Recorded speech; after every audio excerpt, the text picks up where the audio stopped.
Before we dive in, here's another show you can enjoy in the True Story FM family of entertainment podcasts. Meet Zinnia. You are being very polite to someone who is attempting to kill us. Her wife, Saffron. You know I'm wildly, madly in love with you. And their best friend, Goldie. Glad we didn't miss all the fun. Swords in hand, they defend their city from the worst of humanity. I am Lord Buxton Blue. Equity Electric. Herr Haig. Virgil Walcott. Vicious Swa. Follow their adventures on the Swashbuckling Ladies Debate Society audio drama podcast. Available now at truestory.fm/swashbuckling.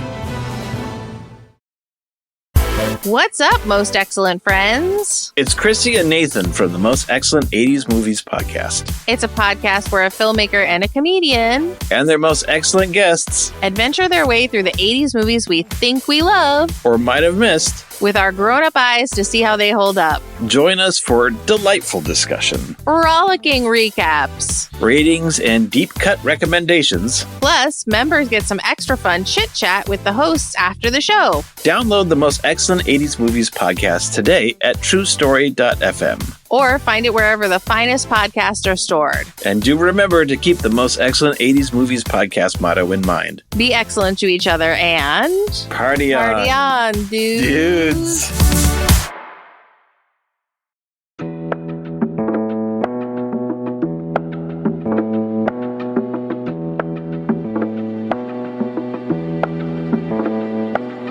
I'm Pete Wright. And I'm Andy Nelson. Welcome to the next reel. When the movie ends, Our conversation begins. A Dandy and Aspic is over. Who do you think you are, Al Capone?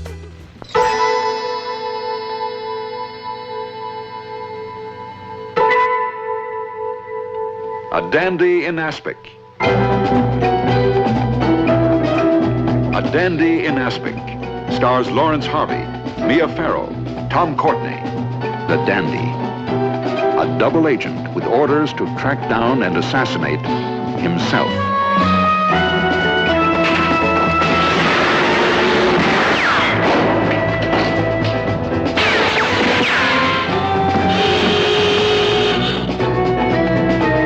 His mission is murder. His victim, himself.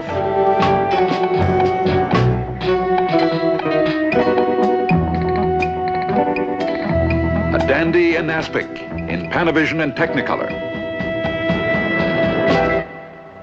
Dandy and Aspic. Where would you like to start? I have an idea. I think we need to start with this title, this crazy title of this movie. Why? Like, this is one of those examples of a movie title that almost immediately dates itself. Like, when do you think people would see this title and think, what the hell does that mean? The first people who said, what the hell does that mean? I mean, was it a year later? Was it 5 years later? But very quickly in cinema history. Well, yeah, I mean, just breaking it down, dandies. A dandy is a man, I'm reading this all from Wikipedia. A dandy is a man who places particular importance upon physical appearance and personal grooming, refined language, and leisurely hobbies. A dandy could be a self-made man, both in person and persona, who emulates the aristocratic style of life, regardless of his middle-class origin, birth, and background, especially during the late 18th and early 19th centuries in Britain. Please see Yankee Doodle.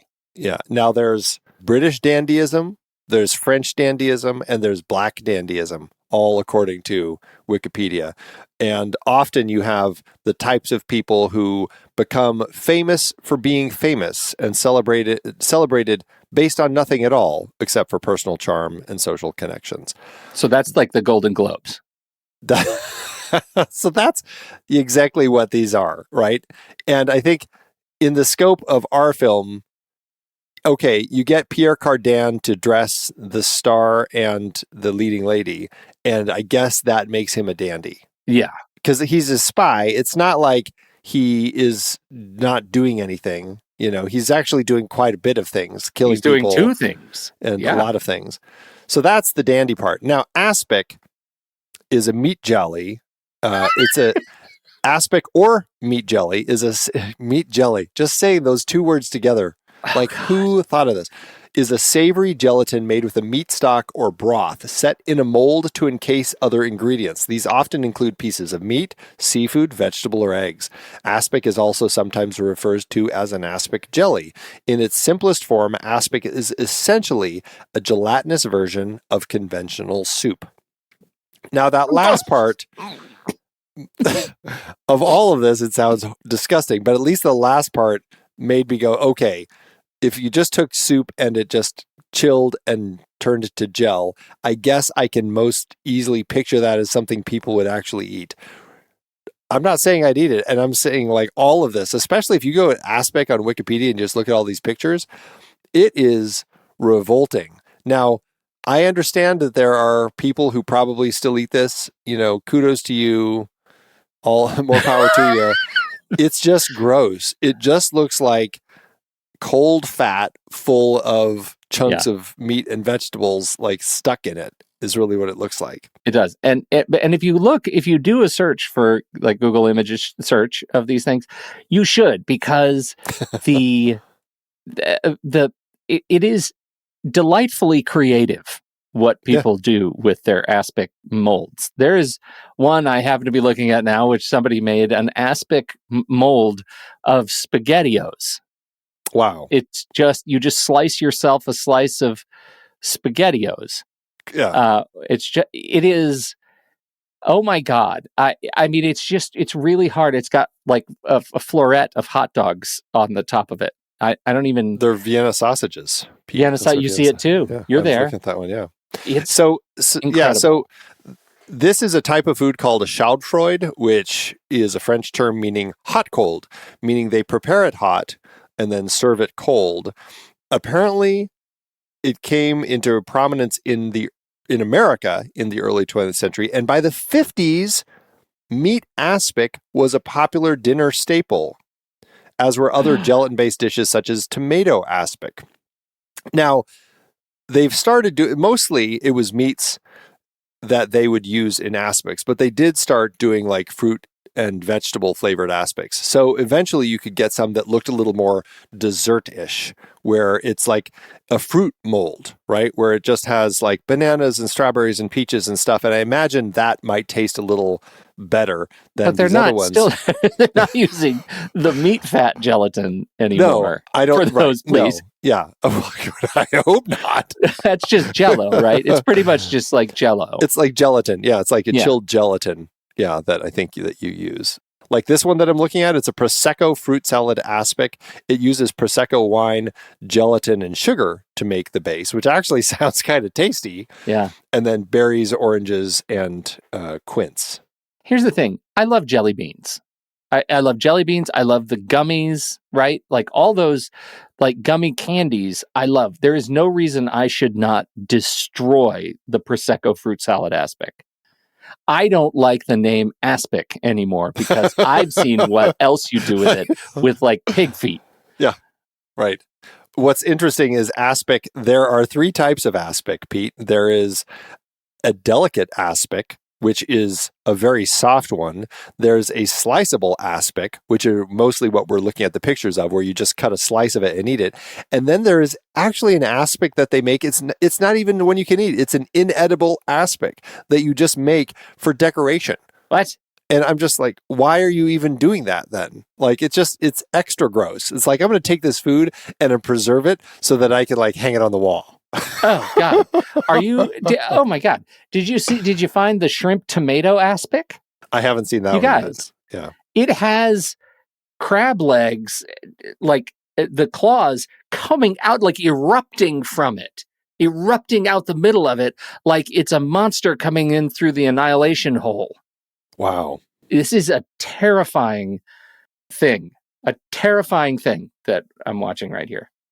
Yeah. I am amazed that it is so popular and that people still are being to who like having now? so much fun to be creative doing these sorts of things. Yeah. Like here's one. It's got the lobster tail bursting out of the middle of it. Yeah. Oh God. Yeah. Like really, if you're under 60 Why are you making aspic? Why are you making this? Do you know what? There are so many other structured foods. You got gingerbread house. Go make a gingerbread house. I am curious, like, on food shows, is there ever saying, well, I really would love this week for your challenge, I would love you to make me a tasty aspic. What would Paul Hollywood and Prue Leith say to an aspic bake? Oh, I've got my cakes and my biscuits, and they're going to be suspended in aspics. And then Prue and Paul just start vomiting. It's just so weird. That was when the Bake Off was canceled. Yeah, right. So anyway, that's aspic, and that's our title, A Dandy in Aspic, because it's essentially a well-dressed man stuck in a sticky situation is basically what the title means. And that long title story short is not as sexy as A Dandy in Aspic. I don't know. I might see that movie. A double agent in stickiness is better than A Dandy in Aspic. Although I will say, I actually like that they went with something really weird and creative for it. Yeah.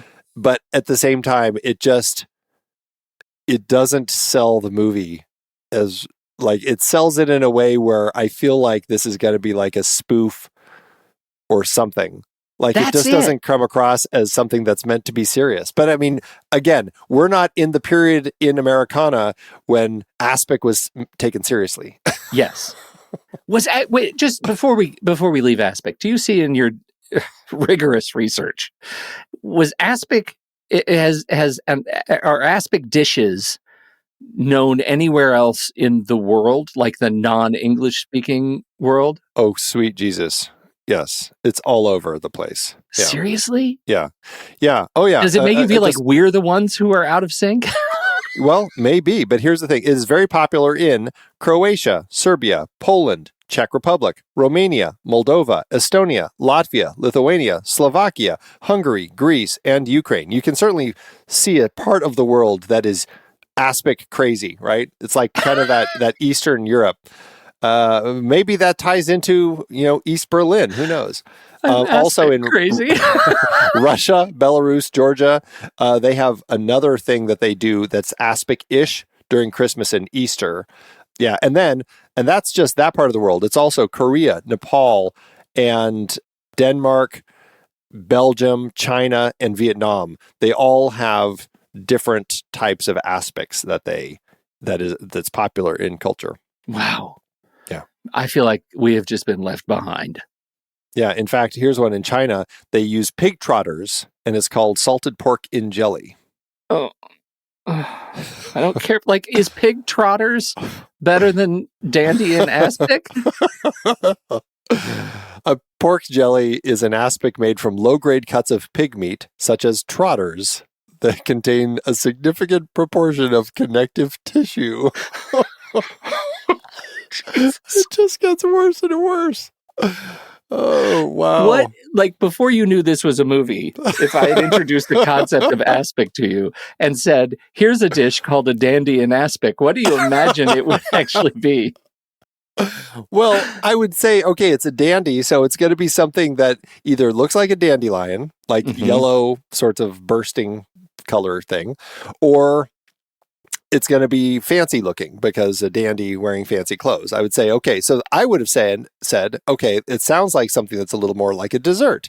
Like a dandy and aspic sounds like you're going to get one of those, Prosecco fruit aspics. Well, that would be better than what I had in my head. I saw one with eggs in it, and I thought, what if you just take a tray of deviled eggs and preserve them in meat jelly? That's a dandy aspic. Oh. Okay. Anyway, there's a movie that shares the title of this incredible dish. And we have to say, we need to blame all of this on Derek Marlowe, the author who wrote the book, A Dandy and Aspic, upon which this is based. It's his fault. Yeah, it's his fault. What he came up with good sir, were you thinking? Good afternoon.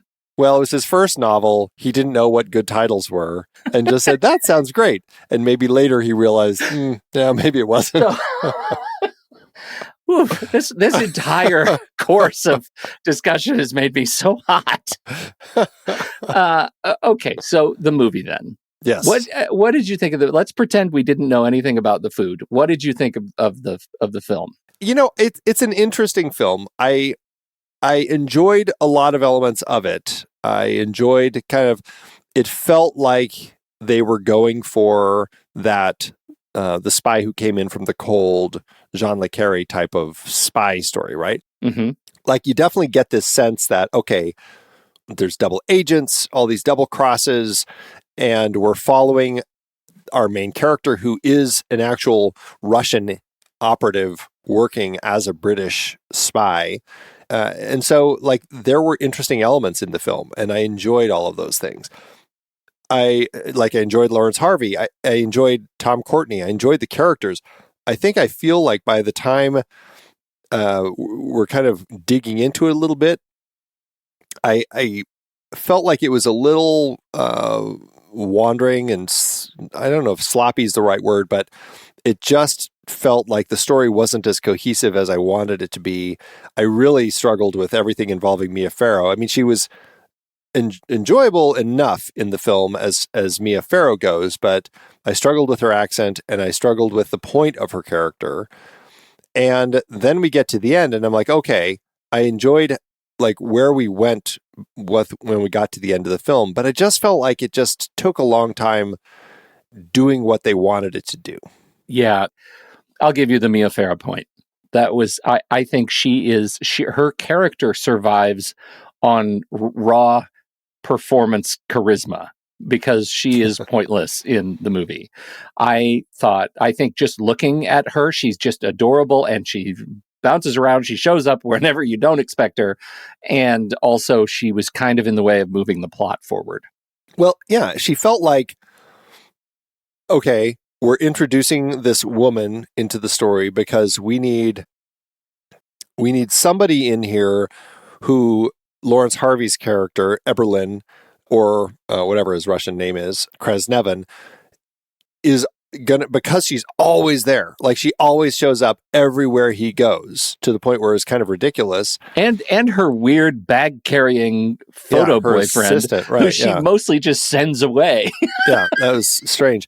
But it's like it's so pervasive with her in the film that it feels like she has to be involved in some capacity. Like, why would she be in every single place that he goes, if not that she has been hired by one side or the other to be watching him in some capacity? Right. And it doesn't ever play out that way. It just goes nowhere. And it left me going, okay, well then what was the point of her character? You know? Yeah. It was just odd. It felt exactly that way to me, as if they forgot to shoot some pages in the directorial handoff. That it was, I mean, you say, it wasn't, what'd you say? It wasn't cohesive? Yeah. I think was your word. I totally relate to that. I don't know if it was an issue of just changing hands. My understanding is that Anthony Mann shot 90% of it before he passed away, and Lawrence Harvey, our protagonist, took over as director to finish the film. But a lot can happen in editing, and who knows? Because it feels like there were pieces just straight up missing from this movie to answer some of these questions, and I think that is problematic. I like the ideas in the movie. I like the idea of what Eberlin is going through with these dual identities and alienation, and that he can never have one home because he has two lives.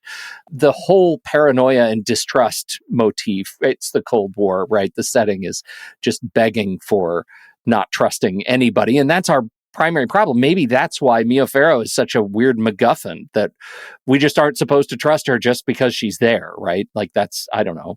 I think you already mentioned Spy Who Came In From the Cold, like that idea, this whole like burnout and disillusionment theme, I think is playing well in the movie. And everybody's bad. Like, I think that one of the interesting things about this movie is that the East and the West are both like, it's a really blurry line between who the good guys are and the bad guys. And I think this is a movie that essentially says, we're going to follow a guy who's ostensibly, to our eyes, a bad guy, right? He's a Russian spy, but we're going to have to sympathize with him because he's also our protagonist.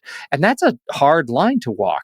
I think, I couldn't help but think of The Americans as I was watching this. The show, not just in general, the American Not just in general, no, the show. They were Russian agents planted in the United States as to spy, but they were not also spies. They were travel agents. And I think removing that layer made the Americans a better Dandy and Aspic, right? Like, it's just the double agent thing it was interesting in a premise, and it just didn't execute as well as I wanted it to. Yeah, there's an interesting story here, like you said, and I enjoy the complexity of this spy who is working for the Brits, and they say, hey, there's this KGB agent, Kresnevin, who's killing off our guys. We want you to track him down and kill him. And knowing that it's himself. It's him, yeah. And I think that's an interesting aspect that we have here. That's an interesting aspect that we have here. Don't ever. You've done it once. You had one. You've used it. And so I like that idea of this spy who is hired to kill himself, this other alter ego. I mean, it sounds so dumb when you say it that way. And like even the poster, a double agent ordered to kill himself. Like, it sounds so stupid when you say it that way. But like who's hired to, or who's tasked with the job to kill the spy that he actually is. Like, I think it's a fascinating story. And I think maybe what happened with this film is there's an interesting story in that idea that makes it harder to really get into when at the same time Kresnevin is actually, he's been doing this for 18 years and he's just like really done with it and really just wants to go home. That's another aspect of his character. I almost did it. That maybe we didn't need. Like, maybe this story would have played better if he also wasn't completely done with the job and just ready to quit. And maybe the fact that we're also following this really mopey spy who's just like, I just want to go home. Why won't you let me go home? I'm going to just try to get across the eastern over to East Berlin without any permission. Like, my God, you're right. This whole movie is based on the premise of, nuh-uh, you can't make me. Yeah, right. He's just mopey McMoperstein. And I think that aspect of this spy story is one of the things that made it harder for me to really click with. Like, I think that the other assassination plot idea is interesting, and you've got Tom Courtenay as the other British agent who thinks that it's him, even though he's perpetually throwing other people at it, trying to say, oh, no, it was really Harry or whoever, and I guess that's blending these stories.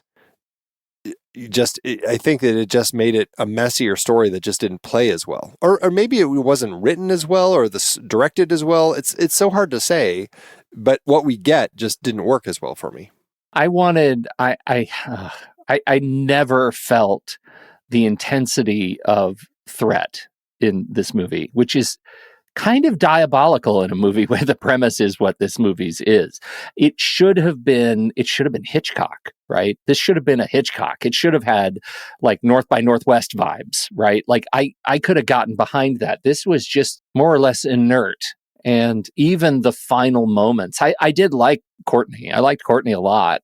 And I liked that he was sort of our avatar for identity discovery. I thought he was fun, but even to the very final moment, I was a little bit perplexed at how we had gotten here. Yeah, right. It does feel like a first novel. Like, this is Derek Marlowe's first novel, and I can't remember if he had been working in the screenplay world beforehand. He had been writing some scripts and stuff around the same time. So this book he wrote about the same time he was also working in screenplays. So I think to that end, it does feel early in his career as somebody who's plotting this spy story that just doesn't feel like he's ready to be Jean Le Carré yet, Mm-hmm. And I think, either take it in the Hitchcock North by Northwest direction or take it in the John Le Carré direction.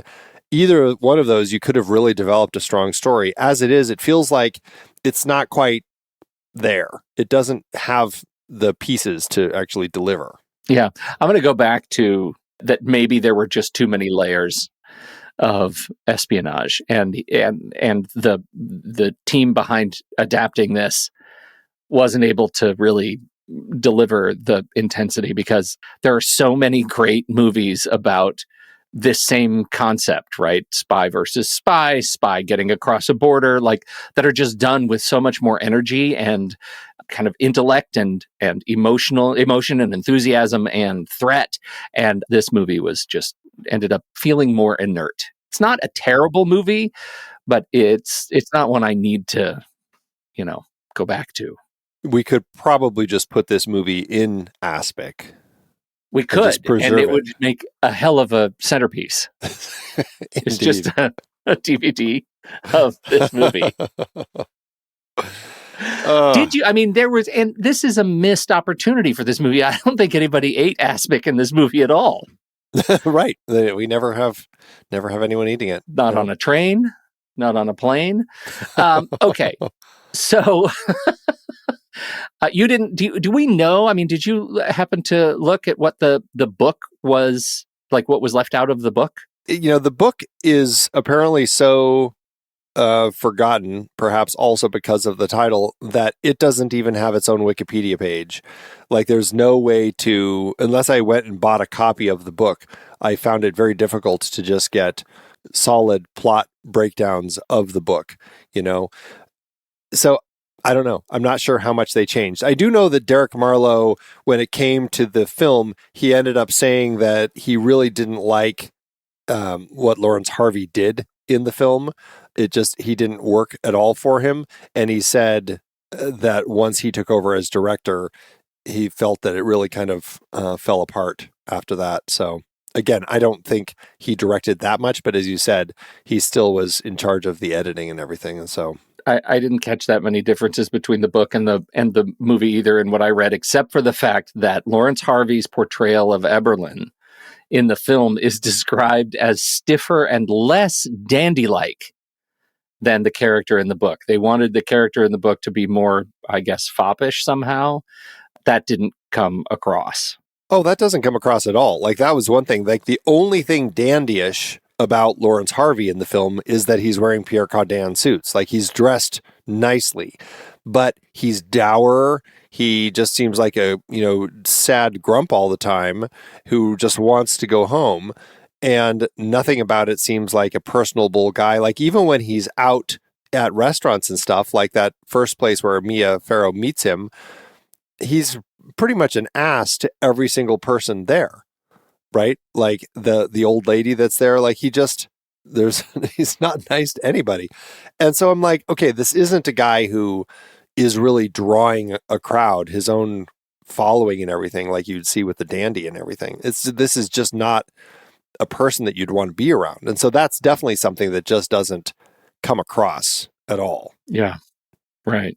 And I wonder if there are, in the same respect, if we're given purpose in the character Mia Farrow plays in the book in a way that didn't translate to film. Yeah. Right. So let's talk about Lawrence Harvey. I mean, I don't think we've discussed any of his films on our podcast before. His probably most famous, I mean, Room at the Top is a big one because I believe he got an Oscar nomination for that one. But The Manchurian Candidate, and for my money, is the one that is like the film that I think of when I think of Lawrence Harvey. Yeah. And his still on Wikipedia, he looks just like Glenn Powell. Can't you see it? Like Glenn Powell play Lawrence Harvey. Except he's again dour and Glenn Powell is always smiling. Well, that's what I mean. Like, look at this picture. His black and white picture, and he's smiling. He looks like actually maybe he's an agent in the Matrix. Yeah. Anyway, I do love that Lawrence Harvey, speaking of movies with great titles, it's as if they saw a dandy and Aspic and were like, maybe we can be a little bit clearer. And so we're going to do a movie called The Spy with a Cold Nose. Yeah, isn't that fantastic?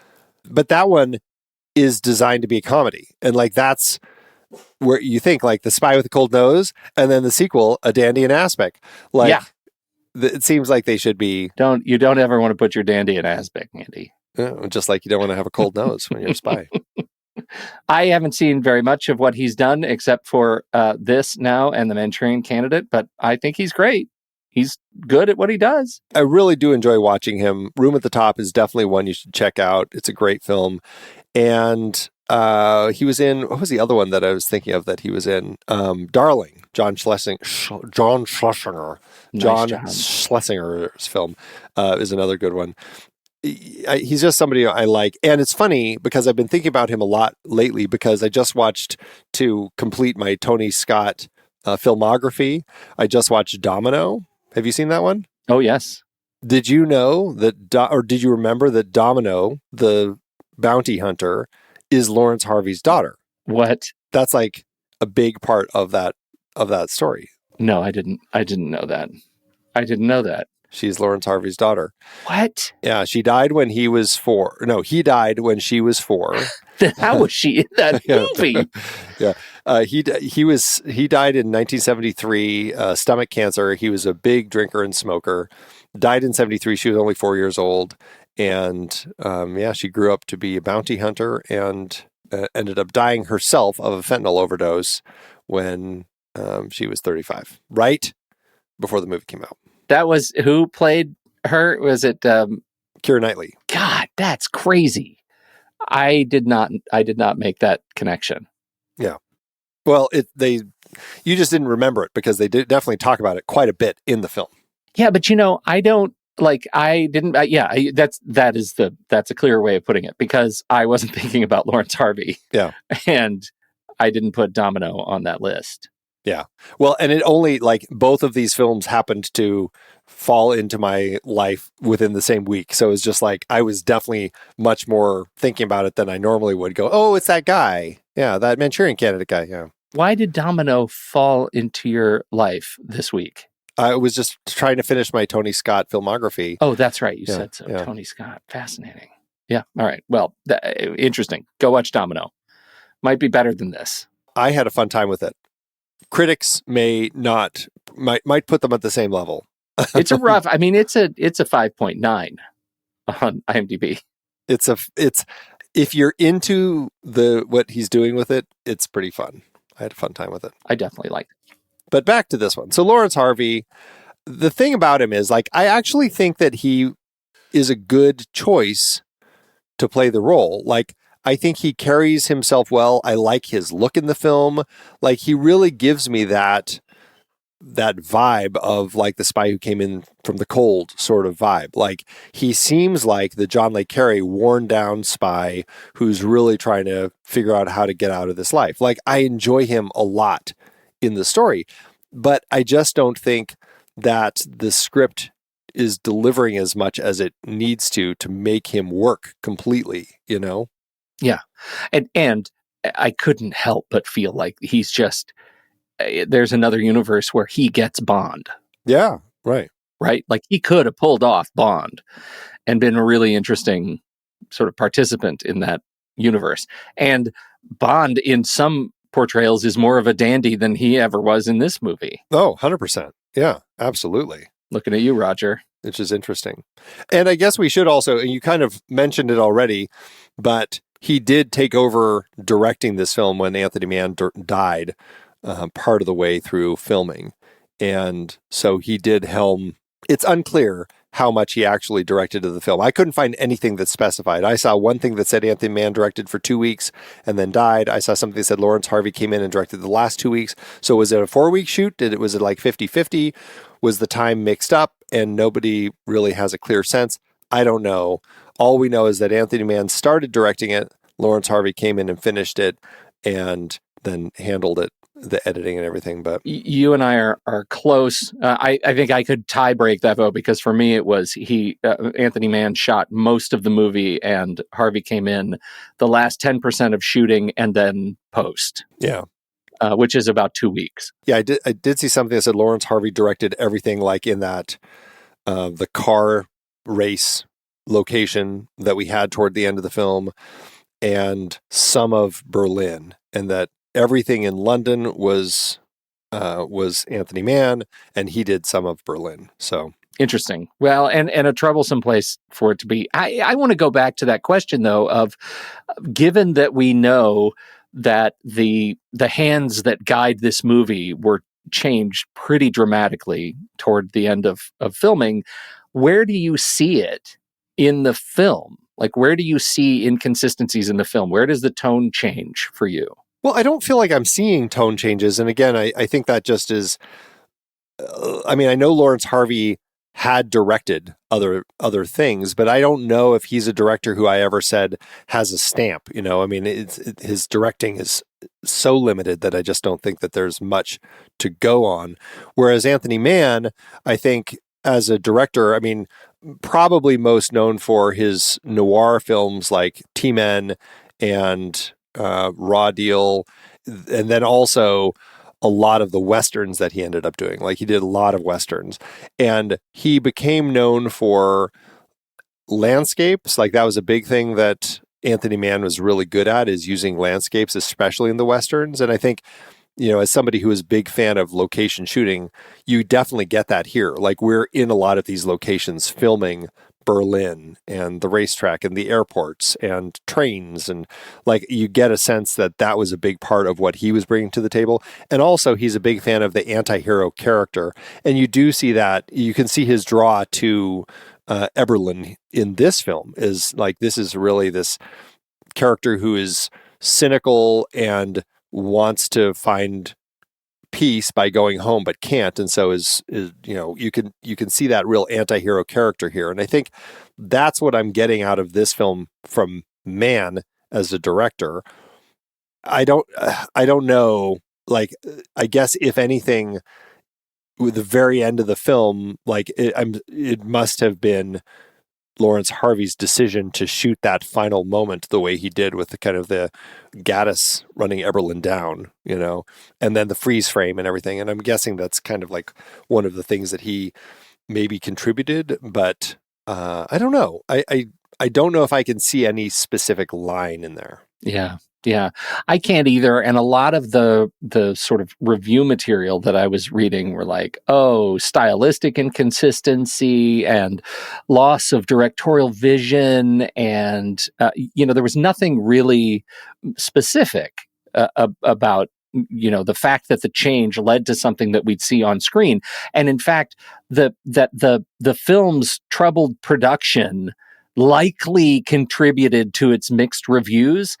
I don't think that's true. I think the mixed reviews were because the movie is mixed. I don't think it necessarily has anything to do with the fact that the hands changed. The movie didn't hold up for me as a thriller, and that just seems like core material problems. It does make me wonder, again, going back to our fair author, Derek Marlowe, who this was his first novel that he had written, and he then adapted the screenplay. And then he complained. It sounds like he was happy with Mann. Maybe he also didn't want to say anything about Mann after Mann had passed away. But he very specifically just says Lawrence Harvey was terrible in the role. And, you know, once he took over, he just ruined the film. I don't know. It's so hard to say how that changed. But I can't help but think maybe it's just in the script. And it was just a difficult, not as strongly written script to start with. You know, reviews and criticism of the book, it was well received, that it is a well-crafted prose, great psychological depth. It has literary aspirations, but still functions as a tense spy thriller, saying that the style is beautiful and proficient on a technical level. Like, there's a lot of praise for this book. And the kind of praise that I see in the reviews for the book, I just don't see on screen. Well, but I think part of that also falls to knowing how to write a script. It's a very different world. It's a different animal. I think in a spy story, you can, and again, neither of us have read the book. It's not very easy to get some clear plot breakdowns and synopses of it that are a little more in depth, because it's just a harder one to track down. But you can get into the character's head better. You can get a better sense as to who they are, what they're thinking. And when you translate into a screenplay, I just think that there's some authors don't know how to not think internally, because everything in a script basically has to be external. Yes, the actor then will take that and internalize a lot of the stuff, but a screenplay page is really just written to be a bunch of external stuff that the director and the actors then are figuring out, how are we going to put this on screen? And I just, like, maybe Derek just didn't know how to translate that. Who knows? Maybe Lawrence didn't know how to kind of handle it in the editing. I mean, there's a lot of different potentials, but we just don't know. And yet it's still a movie that shows up at 6.2 on the IMDb scale. Like, people like it. So I'm feeling just a touch like an island. Well, I don't hate it. I mean, I think it's an interesting film. I mean, I think 6, that would be 3. I mean, it might be a little higher than I'd go, but I still thought it was an interesting film. I mean, I was engaged. I enjoyed a lot of the elements that were going on throughout it. You know, I think it could be a lot cleaner, but I still enjoyed it. Yeah, for sure. Yeah. Okay. We We liked Tom Courtenay. Peter Cook, I thought, was really funny. Peter Cook is an actor that I generally think of in it's Bedazzled, which is he plays the devil in the original version of Bedazzled. I don't know if you've seen that one. No. Then yeah, it's pretty fun. It's him, Dudley Moore, and Raquel Welch is the woman that he kind of creates for Dudley in that film. It's that whole Faustian story. But what was the it was Brendan Fraser, and who played the devil in the it was, what's her name? Elizabeth Hurley, right? In Bedazzled? In the remake. I don't know. You're making it up. I've never seen it. As far as I know, it doesn't exist. Well, okay, so you're not familiar of the remake either. No. Well, okay, there was a remake in 2000 directed by, I think it was Harold Ramis. Yeah, Harold Ramis. Brendan Fraser is in the Dudley Moore part, and Elizabeth Hurley is the devil in that version of the film. I haven't seen that one, but the original one is pretty fun. Peter Cook, who wrote the script, also plays the devil, and he's delightful in that film as the devil. And so it was really fun to see him as this completely randy spy who is just like all about like laying all the women that he could throughout, like everywhere he went. It, like, that made me laugh quite a bit with his character, because it felt like, were they doing some form of their own little James Bond spoof with him, you know, as the one who's always got all the women everywhere. He was the impressive clergyman, of course, in The Princess Bride. Marriage. Oh, yes, that's right. Yeah. Yeah. Yeah, that was my connection. I immediately thought maybe that's why it completely blinded me to Bedazzled. Well, I don't know if the remake, I've never seen it. I don't know if it's worth watching at all, but certainly the original one is a fun one to check out. Apparently he has listed his last credit, his last credit on IMDb is titled, it's a video that I must get immediately. It is titled Peter Cook Talks Golf Balls. And that just feels like something we need to be a part of. That's very funny. Yeah. Very, very funny. Yeah.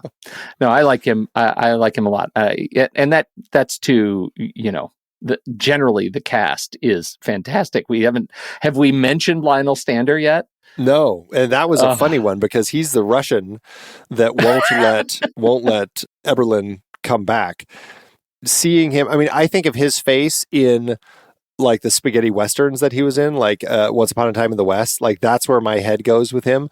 And so seeing him pop up as this like Russian leader was really strange, because it just funny. Definitely did not seem to completely fit, even though like same year as Once Upon a Time in the West, but it just, that seems more his world than this. You didn't do a lot of Heart to Heart in the 80s? I didn't. I never watched Heart to Heart. I mean, I maybe watched an episode or two, but it wasn't like a regular.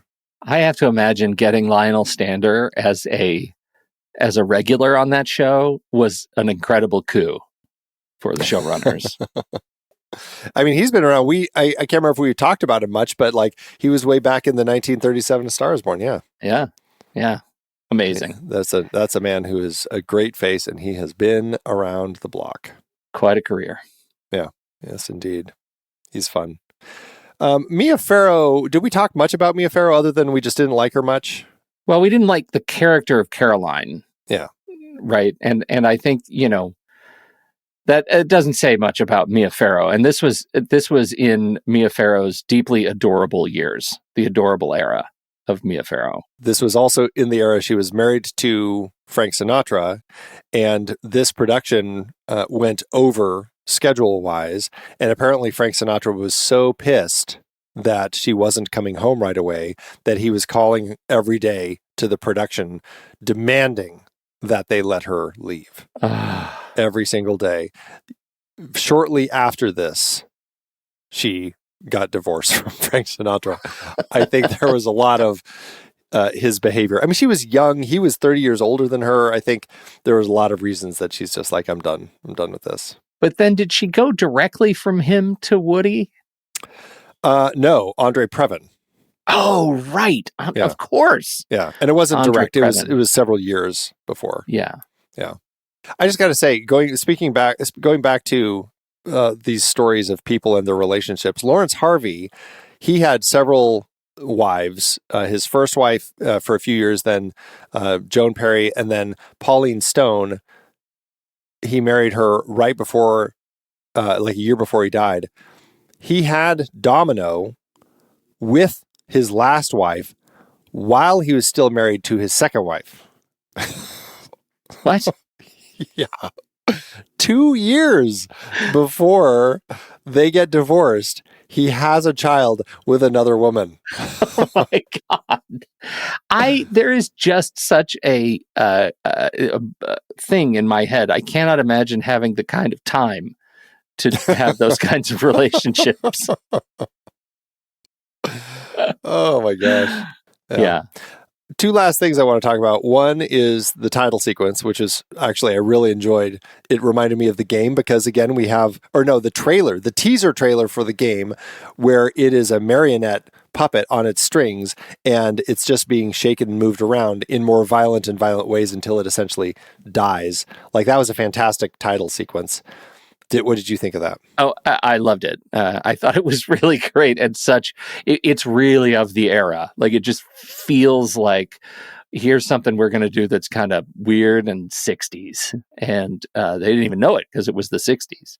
It was deeply dated to me and very cool and weird and just felt like, I don't know, the challenge that I have with that kind of a title is I don't know if it fit the movie because it got so frenetic. By the end, it just sort of spazzes out and it feels less dandy and less sophisticated. So it's neither of the message that the movie is sending or the message that the movie wanted to send. And they don't put it in Aspic either. And it's never once is there a mannequin in Aspic. Do you think at the end of the film, somebody gave Anthony or Lawrence Harvey the marionette puppet in Aspic as a gift? God, that would be so great. Maybe that was the crew gifts for everybody. Maybe everyone just got Aspic.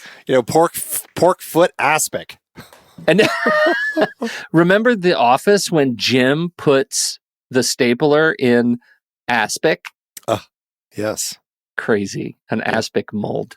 Oh my God. I have just completely rewritten my understanding of gelatinous substances thanks to this movie. The last thing that was worth mentioning is Quincy Jones, who does the music. I enjoy it. It's very 60s. It's of its era. And I just think it's funny that, we just talked about The Split last week with Quincy Jones doing the music. And here we are back with more Quincy Jones with The Dandy and Aspic. It was his era. Lots of scores this period. I thought it was great. Maybe that's why I thought the marionette worked, because the music is so good in the opening. And it just feels like like maybe Quincy's actually working the marionette himself. Maybe it's tied to his baton as he's conducting. It just feels like a Quincy Jones thing. I love it. R.I.P. Yeah, rest in peace. Absolutely. That pretty much covers it, man. Yeah. It's a weirdo movie. I liked it. It's an interesting one. Yeah. Didn't love it. Yeah. All right. We'll be right back. But first, our credits.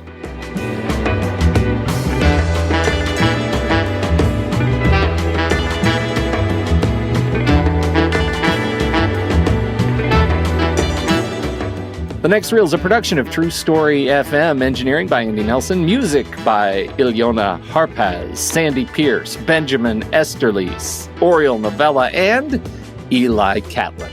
Andy usually finds all the stats for the awards and numbers at d-numbers.com, boxofficemojo.com, imdb.com, and wikipedia.org. Find the show at truestory.fm, and if your podcast app allows ratings and reviews, please consider doing that for our show.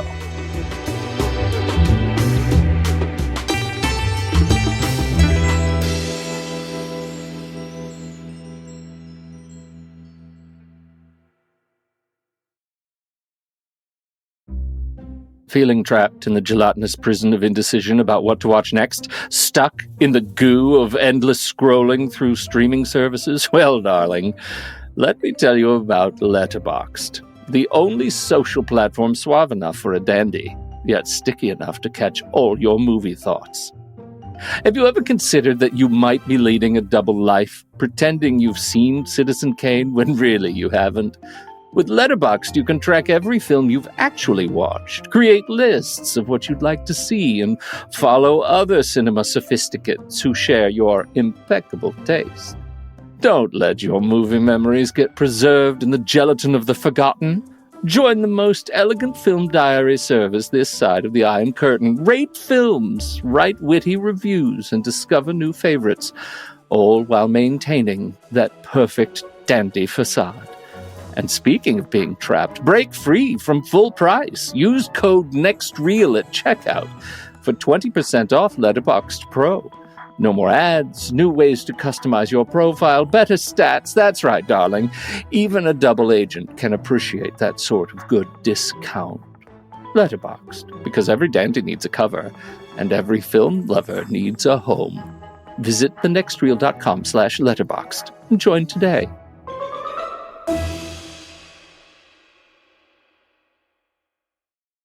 Numbers, Andy. A box office smash like this movie, surely the budgets are preserved in Aspic for you to later reassemble.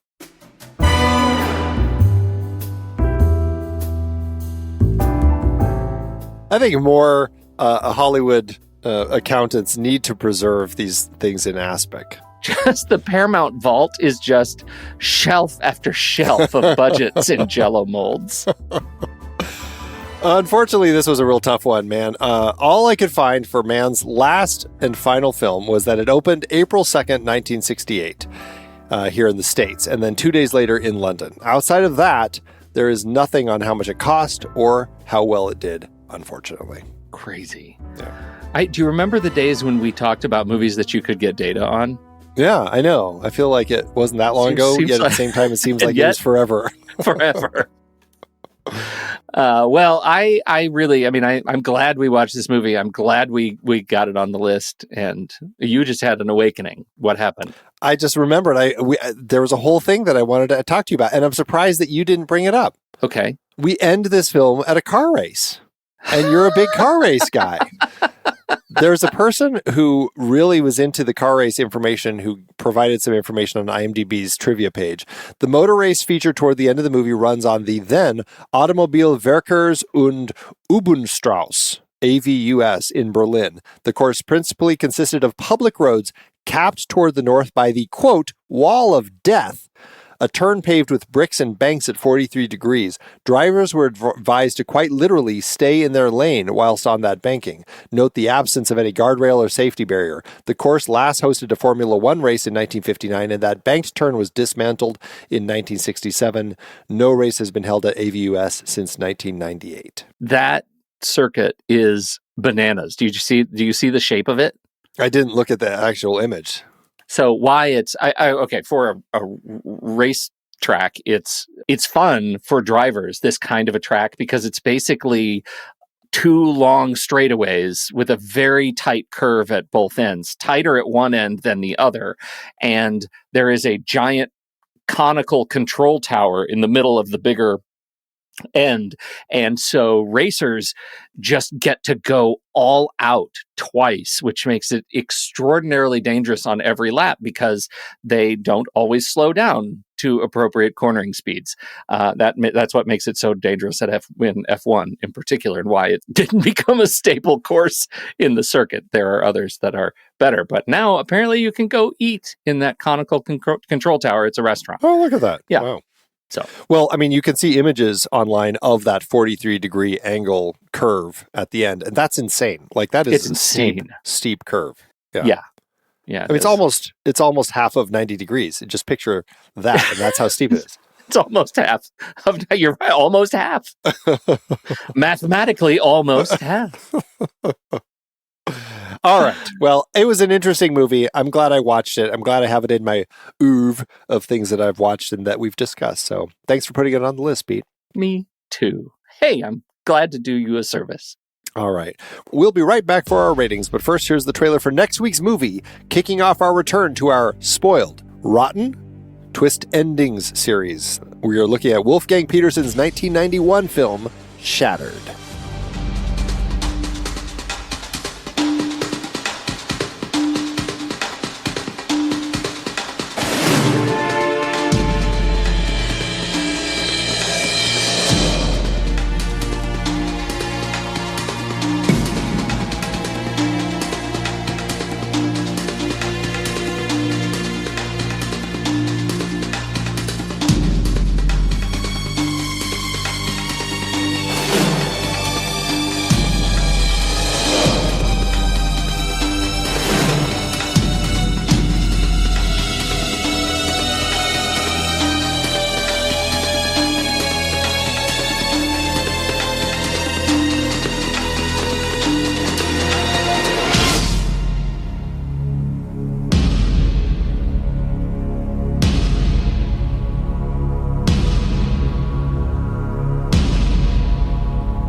We all lead double lives in a way.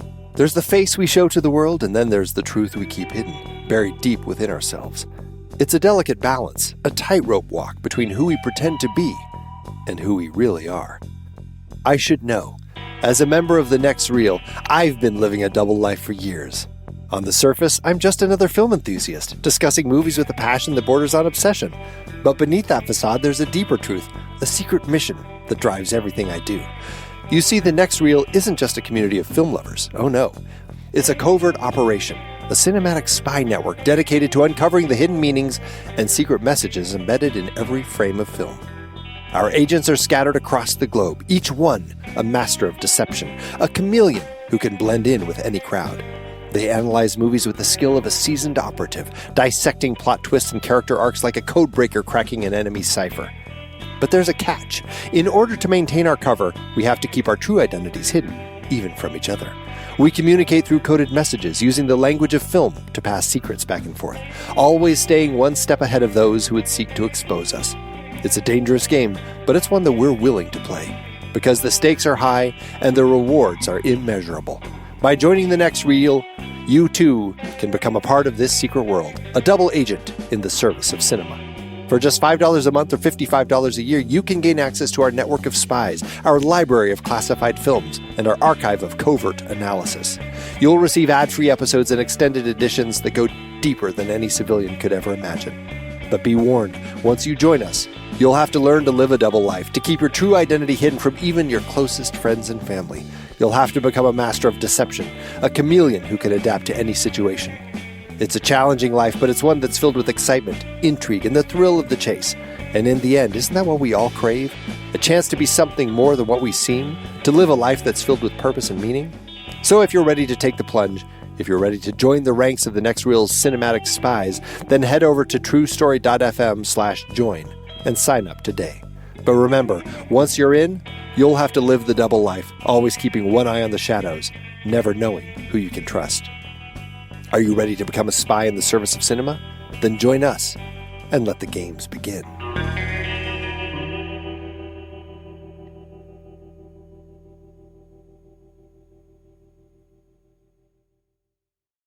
Letterboxd, Andy.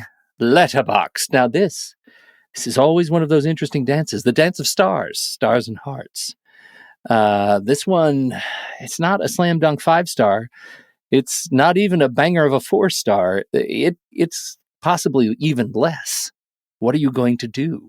Yeah, this is an interesting one. Like, I feel like a 2.5 is where I'm going to land with a heart. Like, I still enjoyed this well enough to give it a heart. Like, it was interesting. There were some interesting elements going on in the story. Mia Farrow is the biggest drag down for me. And after that, it's just like there was just some of the plot elements that just weren't as cohesive as I wanted them to be. So I think 2.5 with a heart is still decent. My problem, as you know, is that it's either 2 stars or 3 stars, heart or no heart. There's no in between. Because I am comfortable making hard decisions, unlike others. You have to go from 40% straight to 60%. There's no 50% ever for you. That's really it. 50% could be 2 stars and a heart, but that just looks ridiculous. I think I'm going to go 3 stars, no heart, because I accept what's going on in the film. I absolutely think they're doing some interesting things, and there's some good performances. And you're right, Mia Farrow and all of that. And also, I don't know that it's going to be one I ever return to. Yeah, I think I'm done. Yeah, that's kind of no heart behavior. Well, I guess to that end, now I'm debating if I should give it a heart. Because I'm like, I'm probably not going to return to this film. But yeah, I'm 2.5, so I'm okay giving it a heart for now. So that will average out to 2.75 and a heart, which will round up to 3 stars over on our Letterboxd account at The Next Reel. You can find me there at Soda Creek Film. You can find Pete there at Pete Wright. So what did you think about A Dandy in Aspic? We would love to hear your thoughts. Hop into the Show Talk channel over in our Discord community, where we will be talking about the movie this week. When the movie ends, our conversation begins.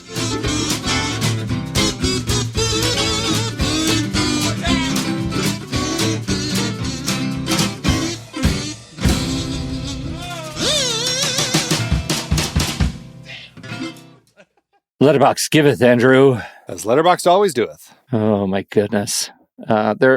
People have long thoughts about this movie. There are a lot of long write-ups, for sure. What do you think? You got one in the bag you're really excited about? I'm not really excited about any of them, unfortunately. I'm going to go with this one. We'll see what we think. It's a little more serious. Good moody atmosphere in late 60s London and Berlin. I was enjoying it as it seemed to have a well-crafted setup for some intriguing double-agent thrills, but then it felt like it barely capitalized on the promising premise. I liked all the robes people were wearing. That was a 3-star from M. Liked all the robes. Yeah, great robes. Excellent.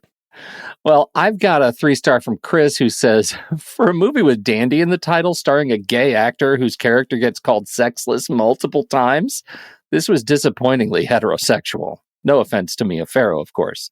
Also, I really wanted to like this so I could get into Lawrence Harvey and add another gay British actor to my list, and he was hot, but I don't know. He just had no screen presence whatsoever, and it barely felt like he was in the movie at all. I'll give him another chance or two. Yeah, there's that whole aspect of his life, the gay aspect. Yeah, there is that aspect we did not mention. That aspect. Oh, God, you've done it again. Did it again, sorry. Okay. You're just really stuck on the Aspic puns. Thanks, Letterboxd. Andy, it is hard to believe that we have been having in-depth weekly conversations about movies since 2011. You are telling me. Producing this show week after week requires a ton of work behind the scenes. If you'd like to help support our efforts, one easy way is by using our Originals page when shopping for books and movies that we've covered. Just visit thenextreel.com/originals. Your purchases made through our links give us a small commission at no extra cost to you and allow us to keep having these great discussions. I love The Next Reel Season 4. Do you know why?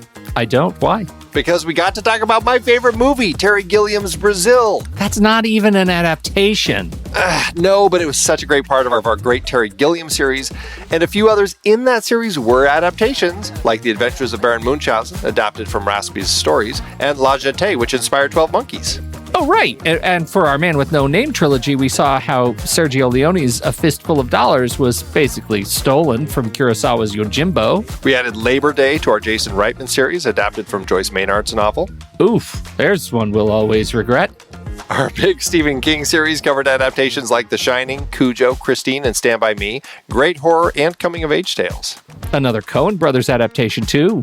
We got to talk about how they turned Homer's The Odyssey into Oh, Brother, Where Art Thou? For our holiday series, we did The Bishop's Wife and The Poseidon Adventure. And who could forget seeing Alec Guinness in the adaptation of Kind Hearts and Coronets during our series dedicated to him? We really need to do more of his films. Truly. We had our first film noir series with classics like Double Indemnity, Detour, and Out of the Past. And our black and white cinematography of James Wong Howe series with The Thin Man, Sweet Smell of Success, Seconds, and King's Row. So many adaptations. Oh, you're not kidding. Dive deeper into these originals and more at thenextreel.com/originals. Every book you buy helps support our show. Get the full list at thenextreel.com/originals and start reading today.